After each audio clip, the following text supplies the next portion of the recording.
been said before that our gatherings here and the stories that are told are like a chain that has no beginning and has no end. But like a chain, it has segments, those links which overlap but make a continuum. And as was said last week, we've begun another segment of that chain. And that segment is to do with our need to understand the workings of the laws of life in relationship to that overriding law, which is variously called the Tao, or the Dharma, or the will of God, or the purpose of life. Because when we look at those words, they're abstractions, but from our experience in this place where stillness and movement are present in our life, we know that what is enacted from that state or that place is something that's inviolable, that we cannot go against. So we can call it a law.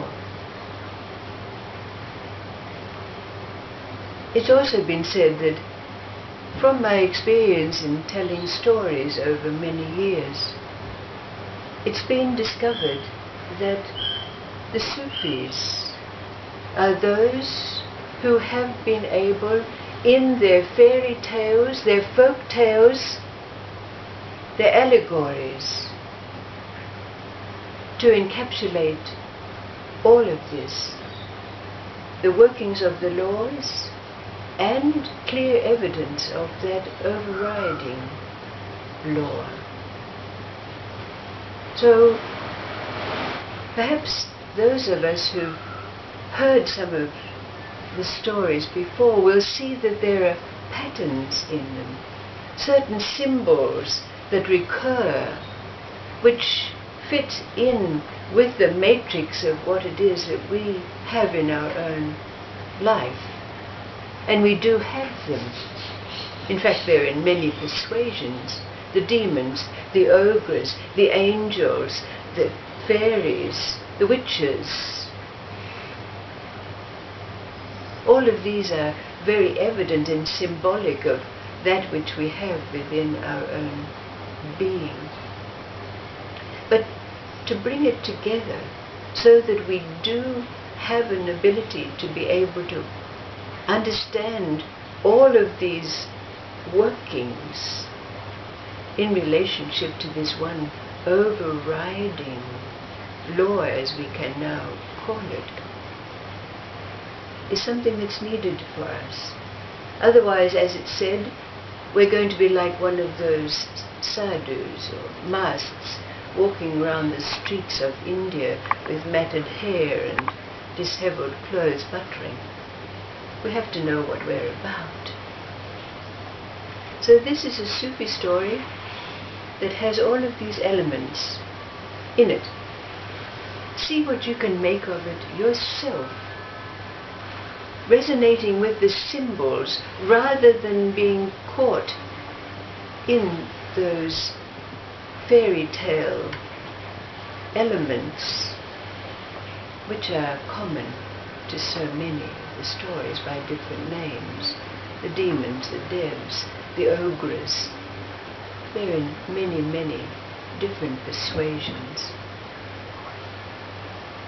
Sufi story. There was a princess by the name of Aiesha, a beautiful, gentle being, and she had in her possession a bird in a cage, a nightingale, kept in a beautiful aviary. Now, every night this nightingale would sing Princess Aiesha to sleep. And in her sleep, oftentimes she would have a dream that she was in a beautiful place, a garden, where there was a palace. It was always the same place. But one night, when she lay down to sleep, she tossed and turned from side to side. She woke up in the middle of the night, went over to her bird in her cage, and said, "Bird, sing me a song that will lull me to sleep, so that I can perhaps go to this place, this garden that I know so well." But the bird began to speak, and she was quite taken aback. Never had her bird spoken to her in a human voice before. But it said, "All is not what it seems, and I cannot sing to you tonight because my heart is so sore. But take me from the cage and I'll tell you my story." So Aiesha opened the door of the cage, and the bird came out and flew down on her hand and told her that he was in fact bewitched. He was a prince from a far distant realm, but had been cursed since youth to become a bird and caged. "But," he said, "there is a way that I can be brought back to my human form, and that is to bring back the powder which is in the possession of the demon who lives in a far-off place." Now Aiesha was very piqued, because she would like to know what the human form of this bird would be. So she said, "Tell me, what is it that I have to do? I'll do it for you." And he said,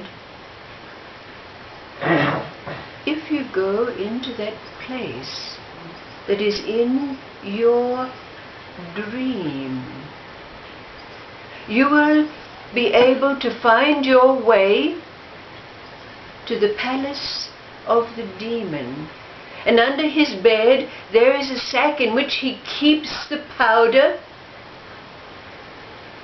that will restore all of those who have been bewitched and taken another form to be brought back to their original form." Tell me, said Aiesha, "I'll go there." So the bird said, "I will sing you to sleep, and when you arrive at the place of your dream, you have to follow the road, cross the bridge until you come to the palace. And then when you enter the palace, you go in a glass door, which is the door of the bedroom of the demon. And there you'll find the sack with the powder." But just as Aiesha was lying down to sleep and waiting for her bird to trill, the bird said, "But one thing I have to tell you. You must not eat or drink in this enchanted place, because if you do, you will not be able to find your way back, and I will be doomed." Aiesha fell into sleep with the trilling of her nightingale. And when she was asleep, the bird went back into its ivory cage and closed the door, waiting for Aiesha to waken. And Aiesha found herself in this garden, and she followed the road And she came to a stream in which were beautiful rainbow fish, and she stopped and was about to sit down by the stream to pause and catch her breath, when one of the beautiful rainbow fish jumped out and said, don't stay, hasten, hurry, because if you don't hurry, the bird will die. So even though Aiesha was thirsty and tired, she resumed her journey and crossed the bridge over the stream. But when she was there again, she was filled with thirst and fatigue, her feet were tired, so she sat down to rest, and again a fish came up out of the water. Don't tarry, don't wait, don't drink, remember. And so she went on, came to the palace gates and entered.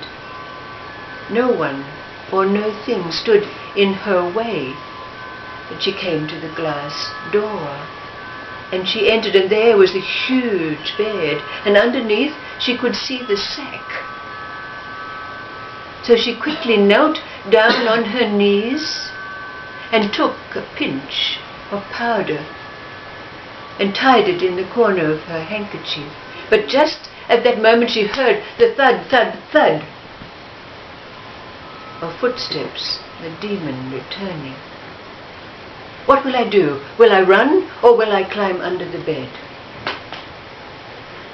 So she climbed under the bed. Dark, black. And then a great crash as the demon fell on the bed and started to snore. Aiesha came out, crawling from under the bed, quickly made her way to the glass door and out, down to the bridge.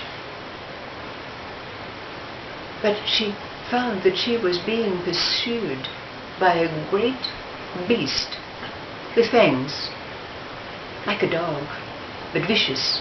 So she ran and ran and ran and managed to cross the bridge. Somehow the beast dared not cross. But she was exhausted and thirsty, so she sat and was about to drink, when again the fish came up. Don't drink, remember, remember. You will be here forever, and the bird will die. How do you know these things? Said Aiesha. And the fish said, in this place all is enchanted and all knowing. Even though her feet were torn and bleeding and her thirst was great, Aiesha hastened along the path until she reached a dark place.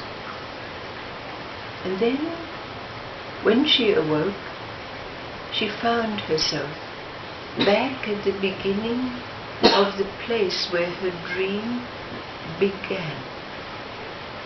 Her bedroom, her bed. She woke up quickly and called to the bird, look, I have the powder. So the bird flew out of its cage and onto her hand, and she sprinkled the powder on its feathers, and immediately in front of her was a very tall and handsome prince in embroidered clothing. She fainted right away, and when she awoke, she was being ministered to by her old and faithful nurse and the prince, who was giving her sips of water. Of course, in the way of these stories, we know the ending. The prince invited Aiesha to become his bride, to return to his own kingdom. And as these Sufi stories go, like many of the other fairy tales, using the Sufi wording, they lived long and happily and had many sons, thank you to Allah.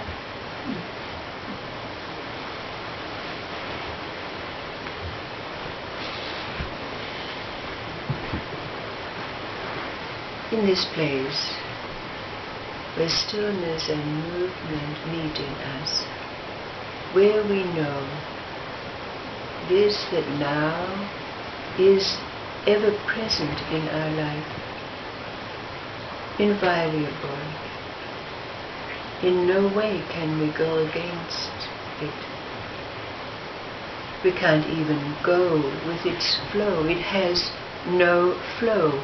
It's all in the immediacy of the moments of life. But we know it. It's there at every given moment.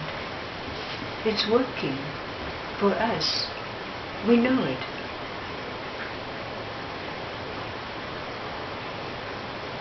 What do we know?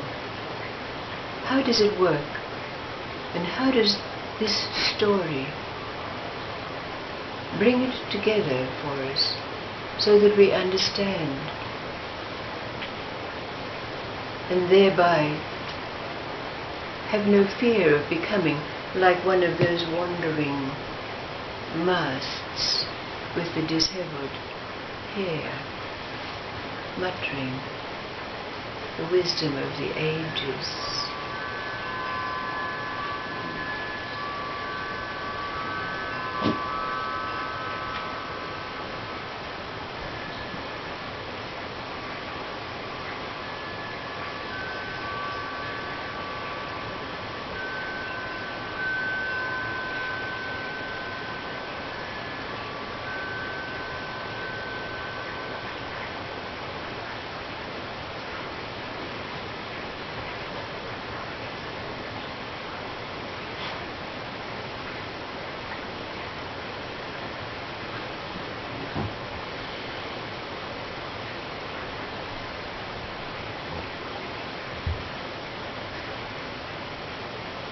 There'll be more stories.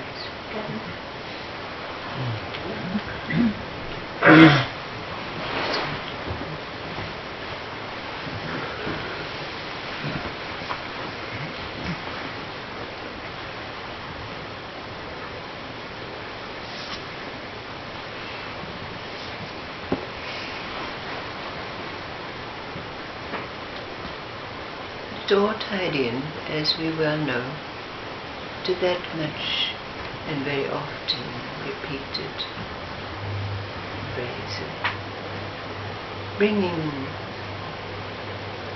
the consciousness, the levels of mind to the subtle levels of mind, taking in perceptions, allowing them to flow down the channels at the side of the spine where they meet. The fairy stories about princes and princesses is much, much more interesting and entertaining than yin and yang and all of that stuff. That's what I thought too. That's why I tell stories.